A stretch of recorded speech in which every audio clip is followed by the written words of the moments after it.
নেই ডান পাশের চোখ এবং বাঁ পাশের চোখেও মাত্র 10% দৃষ্টিশক্তি নিয়ে দিনের পর দিন ধরে বৈদ্যুতিক যন্ত্রপাতির সরঞ্জাম করে যাচ্ছেন ডালিমপুর এলাকার রতন রায়। আলিপুরদুয়ার জেলার ফালাকাটা ব্লকের জটেশ্বর 2 নম্বর অঞ্চলে ডালিমপুরের বাসিন্দা রতন রায় পেশায় একজন বৈদ্যুতিক যন্ত্রপাতি ঠিক করার ফিটার। তবে একটি চোখেই মাত্র 10% দৃষ্টিশক্তি নিয়ে বৈদ্যুতিক যন্ত্রপাতির সরঞ্জাম ঠিকঠাক করে থাকেন তিনি। বছরের পর বছর ধরে এই কাজ করে যাচ্ছেন তিনি। তবে সরঞ্জাম ঠিক করতে কোনো রকমের সমস্যার সম্মুখীন হতে হয় না বলে তিনি জানান। তার এই আত্মশক্তি এবং প্রচেষ্টাকে সাধুবাদ জানিয়েছে সকল স্তরের মানুষেরা। 2-2.5 বছর থেকে করছি।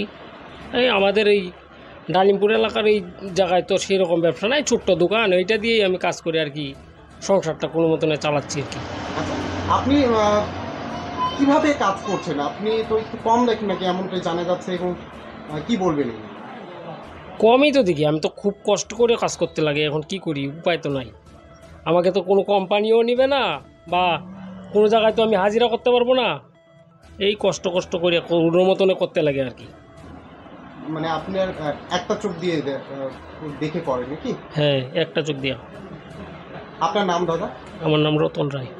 কোন জায়গা এটা? ডালিমপুর। আপনার বাড়ি কোথায়? এখানেই ডালিমপুরেই। ব্যুরো রিপোর্ট, ভয়েস বাংলা সংবাদ।